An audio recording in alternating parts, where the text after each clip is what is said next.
Welcome to my YouTube channel. তোমাদের সকলকে আমার আরো একটা নতুন ভিডিওতে জানা হার্দিক শুভেচ্ছা অভিনন্দন। আজকে আমি দশম শ্রেণীর একটা উল্লেখযোগ্য গল্প, নদীর বিদ্রোহ, মানিক বন্দ্যোপাধ্যায় লেখা একটি গল্প, সেই বিষয়ে আজকে আমি একটা বিস্তারিত ডেমো ক্লাস দিতে চলেছি।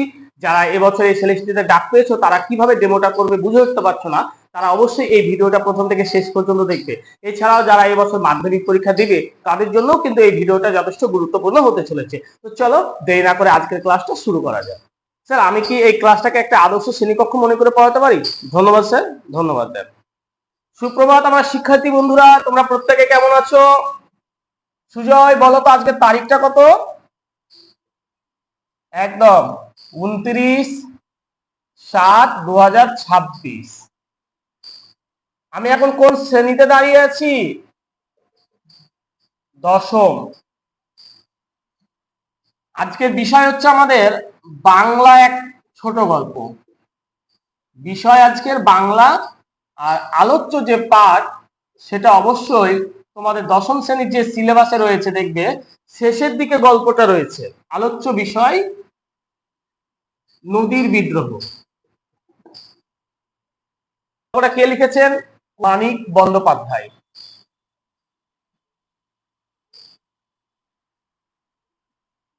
আর এটা কিন্তু ওনার প্রকৃত নাম নয়। তাহলে ওনার প্রকৃত নাম কি? সেটা হচ্ছে প্রবোধ কুমার বন্দ্যোপাধ্যায়। প্রকৃত নাম কি বললাম? প্রবোধ কুমার বন্দ্যোপাধ্যায়। প্রত্যেকে কিন্তু এটা মনে রাখবে এবং তোমরা খাতায় লিখে নেবে।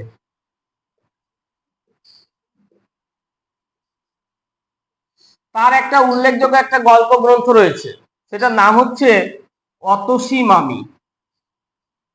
কি বললাম? অতসী মামি। আর আমাদের এই যে নদীর বিদ্রোহ যে গল্পটা রয়েছে, সেটার উৎস হচ্ছে সরীসৃপ। তাহলে আমরা মোটামুটি এগুলো কিছু পরিচিতি সম্পর্কে আমরা একটু জানলাম। এবার চলে আসবো আমরা গল্পের মূল বিষয়বস্তুতে। এই নদীর বিদ্রোহ এই গল্পটা শুরু করার আগে আমি দু একটা তোমাদের কথা বলি। আচ্ছা, তোমরা ইতিহাসের পাতায় বিদ্রোহ বলে একটা শব্দ পেয়েছিলে তো? আচ্ছা, বিদ্রোহ তোমরা ইতিহাসে পড়েছো সাঁওতাল বিদ্রোহ, নীল বিদ্রোহ, মুন্ডা বিদ্রোহ, সিপাহী বিদ্রোহ, বিভিন্ন বিদ্রোহ পড়েছো। কিন্তু নদীকে কখনো বিদ্রোহ করতে শুনেছো? নিশ্চয়ই শোনোনি। আর শুনবে বা কেমন করে? নদী কি করে বিদ্রোহ করতে পারে, তাই না? অনেকের মনে কিন্তু এটা প্রশ্ন। তো আজকে সেই প্রশ্নেরই উত্তর আমি তোমাদের কাছ দেব। তো এই গল্পে আমরা প্রথমে কি পাবো? এই নদীর বিদ্রোহ যে গল্পটা রয়েছে, প্রথমে আমরা একজন ব্যক্তির নাম পাই, তার নাম হচ্ছে নদের চাঁদ। এই গল্পের কিন্তু উনি মূল চরিত্র বা কেন্দ্রীয় চরিত্র, এটা কিন্তু মনে রাখতে হবে। ইনার বয়স এখানে 30 বছর উল্লেখ করা আছে। 30 বছরের এক যুবক।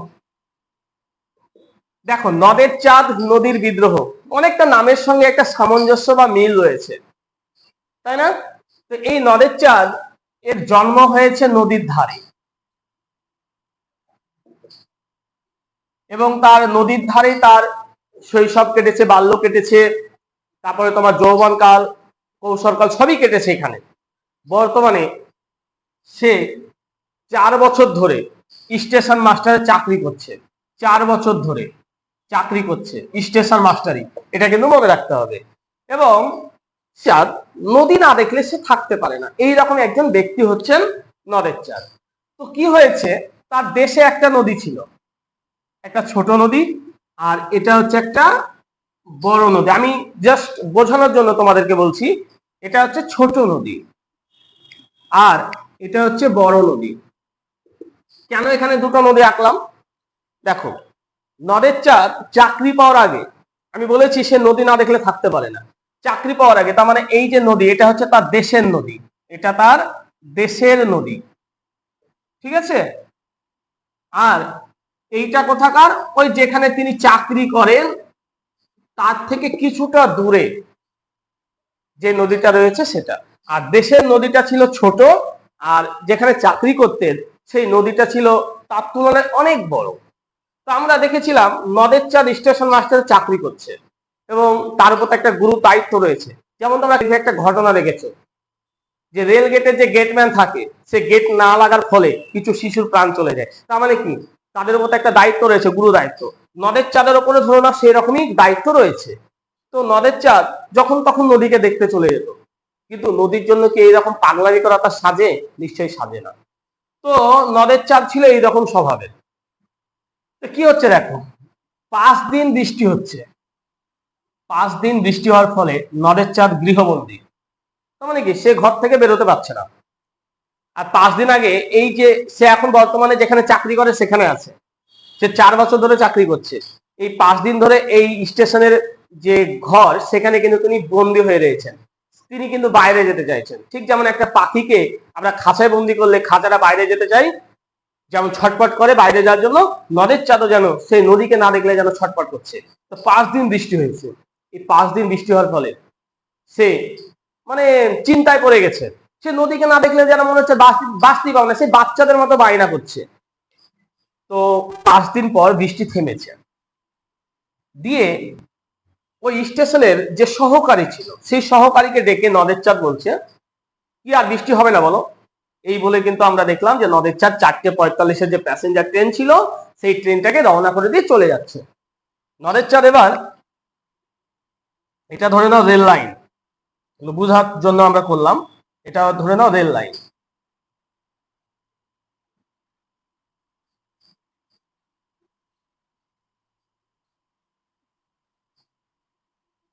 তো নদের চাঁদ কি করছে, আর এই দু সাইড ধরে নাও মাঠ ঘাট, এগুলো এগুলো এগুলো হচ্ছে মাঠ ঘাট।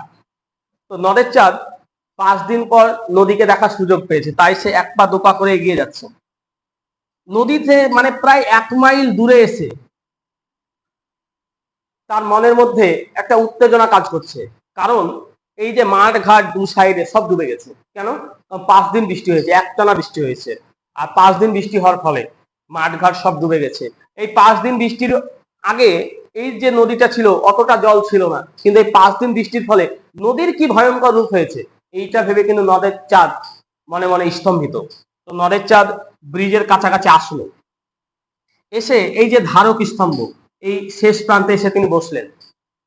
আর শেষ প্রান্তে বসার পরে তিনি ওখানে গিয়ে দেখলেন যেন ব্রিজ থেকে যেন হাত বাড়ালেই যেন জলকে স্পর্শ করা যাবে।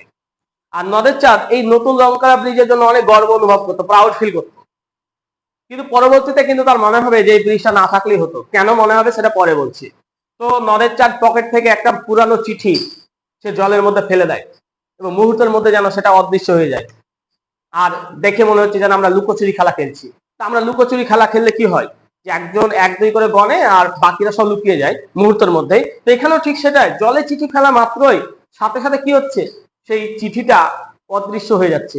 আর নদের চাঁদ তার বউকে 2 দিন ধরিয়া 5 পৃষ্ঠা ব্যাপী একখানা বিরহ বেদনাপূর্ণ একখানা চিঠি লিখেছিল। আর সেই চিঠিও নদের চাঁদ কি করেছিল, এই পুকুরে নদীর জলে ফেলে দিয়েছিল। তো ঘন্টা 3 বিশ্রাম করার পর মেঘ যেন আবার নতুন ভাবে শক্তি সঞ্চয় করেছে, আবার ঝমঝম করে বৃষ্টি হতে লাগলো। আর নদের চাঁদ এখানে বসেই ভিজিতে লাগলো। আর ঠিক এমন সময় কি হচ্ছে বলতো, এই দিক দিয়ে একটা ট্রেন ফুল স্পিডে চলে যায়। আর এই ট্রেনে যাওয়ার ফলে নদের চাঁদ কিন্তু স্তম্ভিত হয়ে যায় এবং নদের চাঁদ ভয় করিতে লাগিল। যে ব্যক্তি নদীকে দেখে কখনো ভয় পায়নি সেই কিন্তু আজকে নদীকে দেখে ভয় পাচ্ছে। কেন? তার এই ভয়ঙ্কর রূপ দেখে। কারণ নদীর এরকম ভয়ঙ্কর রূপ এর আগে সে কখনো দেখেনি। সেই জন্য আমরা দেখতে পাই নদের চাঁদ সিদ্ধান্ত নেয় যে সে সেখানে আর থাকবে না, কারণ এই ব্রিজ যে কোনো মুহূর্তে ভেঙে যেতে পারে। কেন? কারণ নদী যেন বিদ্রোহ ঘোষণা করেছে। একটা ব্যাপারটা কিরকম দেখো, এটা যদি বাঁধ হয় আর এটা যদি নদীর স্বাভাবিক পথ হয়, ভালো করে বুঝবে, নদীর স্বাভাবিক পথ চাইছে এদিক, এটাকে ভেঙে দিয়ে এদিক দিয়ে চলে যেতে, কিন্তু আমরা কি করছি, নদীর এই স্বাভাবিক গতিকে বাঁধের দ্বারা রুখে দিচ্ছি। এর জন্য যেন নদী বিদ্রোহ ঘোষণা করেছে। আর নদের চাঁদ সেটা বুঝতে পেরেছে, তাই নদের চাঁদ সিদ্ধান্ত নেয় যে সে এখানে থাকবে না। তাই সে এখান থেকে আবার স্টেশনের দিকে ব্যাক করবে, মানে আবার স্টেশন যাবে। আর ঠিক সেই সময়তেই আমরা দেখতে পাই যে 7 নম্বর যে ডাউন প্যাসেঞ্জার এই ট্রেনটা নদের চাঁদকে পিছিয়ে দিয়ে চলে গেল। আর আমরা দেখতে পেলাম যে এইভাবেই নদের চাঁদ নদীকে দেখায় তার জীবনের শেষ কাল হলো, আর নদীকে দেখতে গিয়ে তার জীবনটা, তরতাজা জীবনটা হারিয়ে ফেললো। তো বুঝতে পেরেছো তো বন্ধুরা, কেমন লাগলো আজকের আলোচনা? যদি ভিডিওটা ভালো লাগে তাহলে অবশ্যই একটা লাইক, কমেন্টস ও বন্ধুদের মধ্যে শেয়ার করে দেবে। আর ভিডিওটা যেহেতু একটু বড় হয়ে গেছে, তাই তোমরা একটু তোমাদের মতো করে একটু কোনো একটা অংশকে বাদ দিয়ে বা কোনো অংশকে ছোট করে তোমরা তোমাদের নিজেদের মতো করে প্র্যাকটিস করতে থাকো। আশা করি তোমাদের ডেমো অনেকটাই ভালো হবে। এখান থেকে হয়তো কিছুটা ধারণা তোমরা কিভাবে প্রেজেন্টেশন করতে হবে, কিভাবে উপস্থাপন করতে হবে সেটা তোমরা ধারণাটা পাবে। এর মতো এটুকুই, দেখা হচ্ছে পরবর্তী কোনো ভিডিওতে। ততক্ষণের জন্য ধন্যবাদ।